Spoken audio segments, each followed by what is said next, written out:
Habari zenu, natumaini ni wazima wa afya. Kwa majina naitwa Zena Majid Hamisi. Mimi ni msambazaji wa nguo toleo jipya kutoka nchini Tanzania.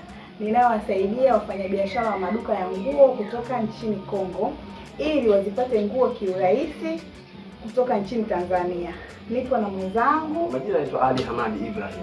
Mimi ni mkufunzi wa biashara ndani ya BKB ninayewasaidia wafanyabiashara wa maduka ya nguo walioko nchini Kongo jinsi ya kuweza kunasa wateja wapya katika biashara zao kwa kuwapatia darasa la bure kabisa kama ofa kwa wateja wetu litakalotumia muda wa siku 3 tu kukufundisha mambo matatu yafuatayo.